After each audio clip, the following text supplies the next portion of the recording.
once again, congratulations on making it to back-to-back Olympic Games for Team Guard and the 4x1 relay. Let's just have a brief chat through the race. After the events of yesterday, I'm interested, Joe, from your point of view, what was the conversation like between the guys after the events of Saturday? On Saturday, I mean, it was like an unfortunate situation, and we know stuff like that do happen in relays. So we just had to like mentally stay strong and accept the fact that that happened, and we had to come into the competition the next day to correct our wrongs and then make sure we get that qualification to Paris. Yeah. And obviously it happened between Isaac and Isaac. So I'm interested in Isaac, especially being relatively new to the team. Yeah. All of this must have been very new to him. What was the conversation you had with him in trying to encourage him and to keep his mind at the right place? We are happy that at least we have some experienced members on the team.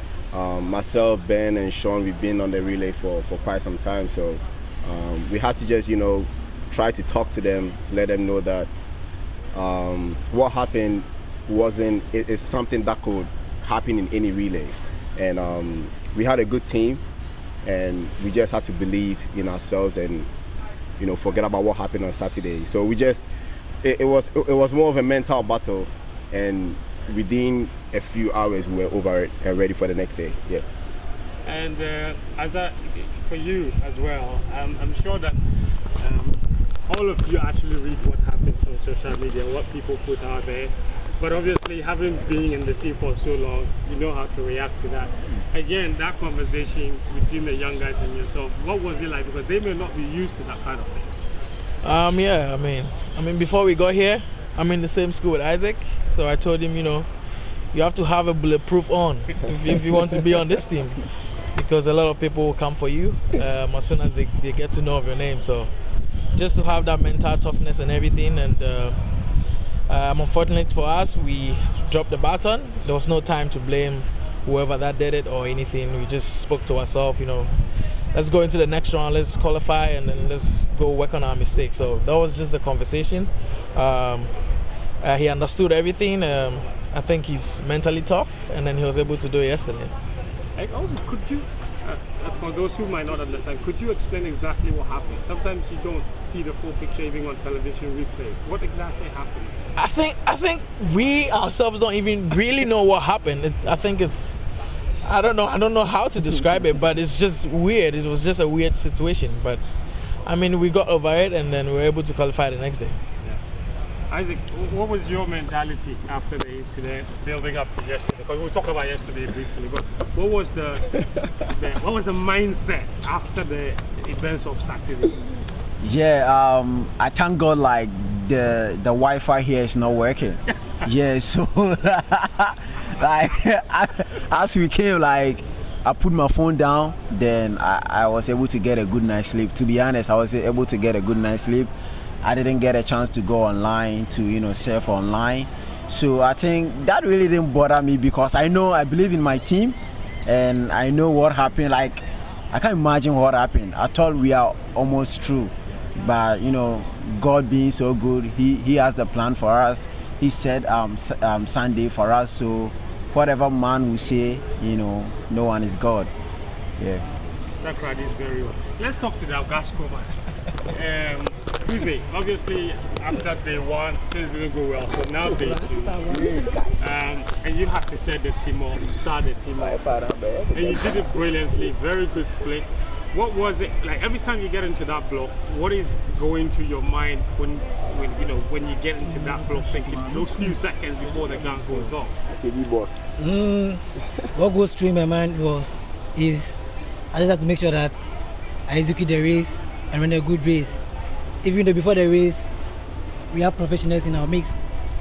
Someone like Jupo always talk to me about how to start a good race and even how to hold the baton on the blocks. That's what goes through my mind. Yeah.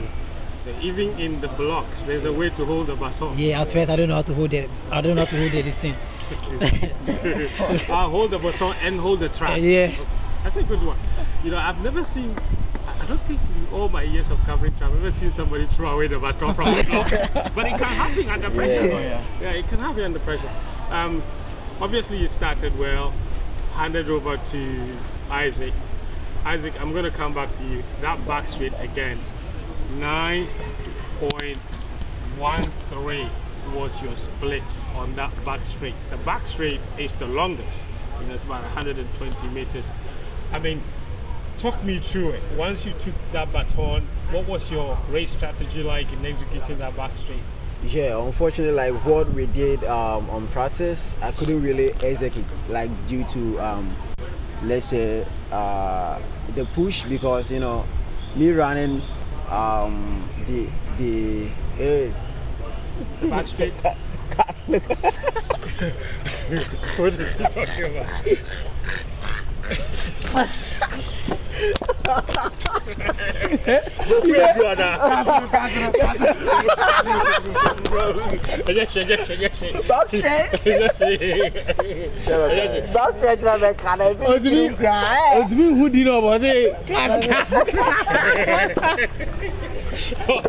Oh, make that back straight. Yeah, make that like back straight.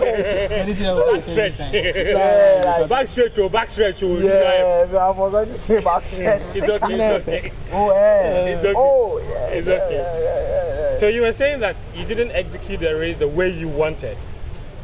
No, like not like I didn't execute like the way I wanted, but I was able to like push, but not what I was doing way in practice. Okay. But I was able to like catch up, because during the first round I was able to run like 9:07. Yeah. So that split was really good, and coming in I was having that confidence that I can really go down. But we all being careful due to what happened like on the first heat. Yeah. As on that curve, the curve is very, very complicated to execute, and you are so used to the back straight. For all the years you've run in this relay team, I think this is probably the first time I've seen you on the curve. What was the decision behind that in the first place, when your coach told you, look, we're putting you on the curve?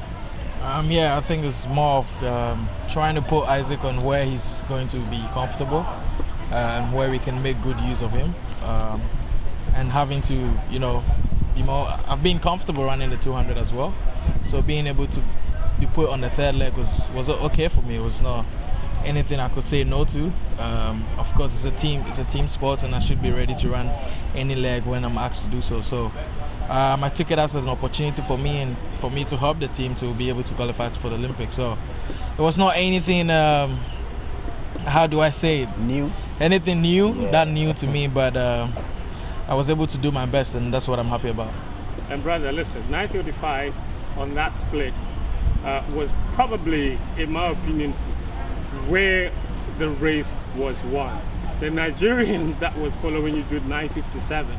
The gap was so huge, and when you grab the baton on the bend and you see someone in the lead, what's that thinking like?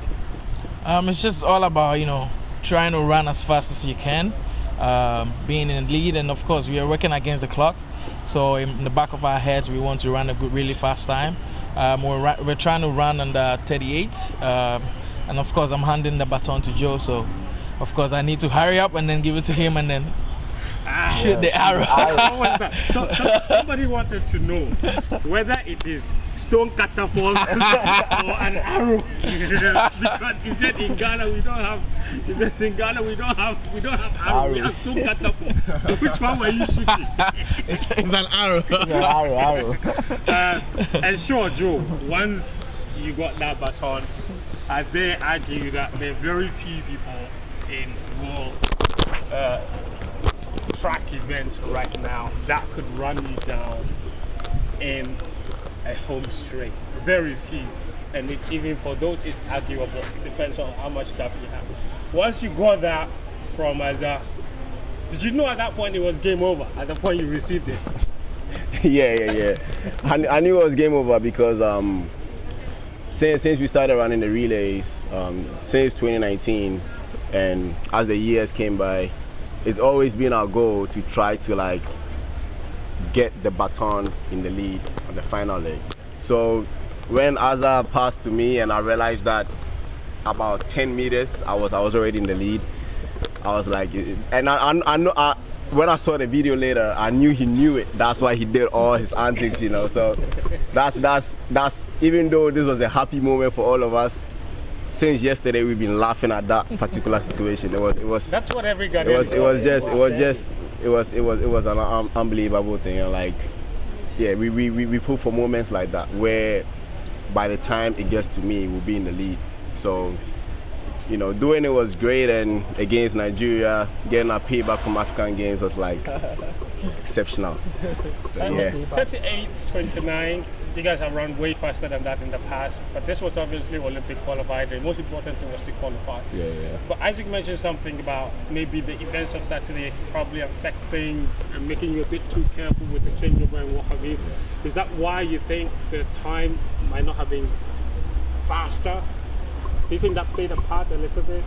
I think being careful played a part, and I think the last couple of meters I kind of slowed down a little bit too, because I knew we had already got the qualification mark. So you know, going back to 2021 in Poland, we didn't run a fast time to qualify. We just knew that it's a qualification round, so it's not really about the time you run, it's about making the top two, and we wanted to make it top two, but I wanted to be first over whoever it was. So yeah, that was it.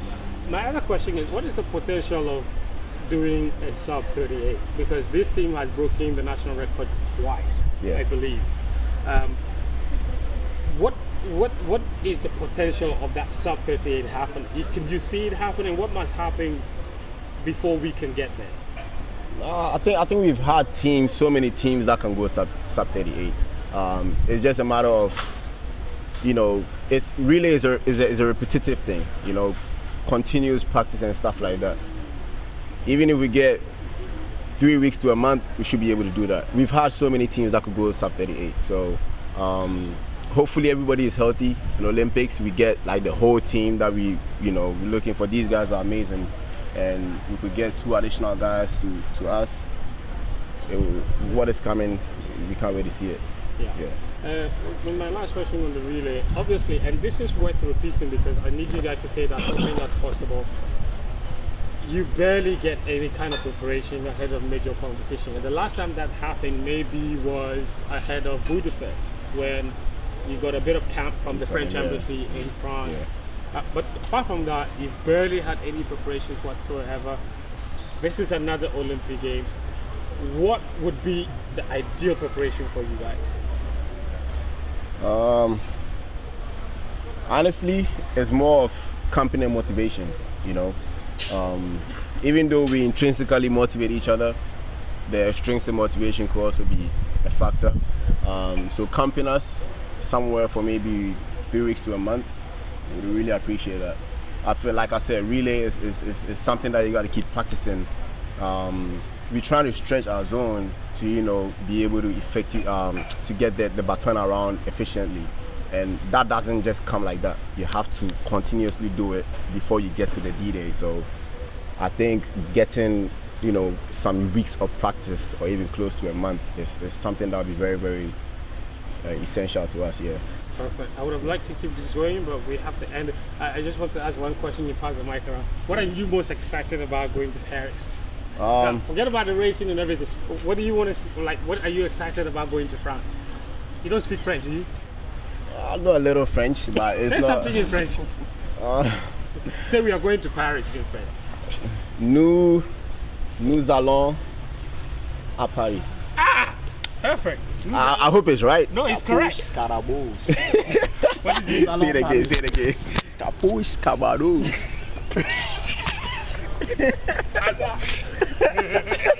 Say your... My French? Hey. Je m'appelle à Samati. Je m'appelle bon and out. Who's it? Yes, am I correct? Say something in French. In French? Yes. Say your age in French. In French? J'ai 22 ans. Qu'est-ce que tu t'appelles? Thank you guys. Thank you so much. Yes, brother.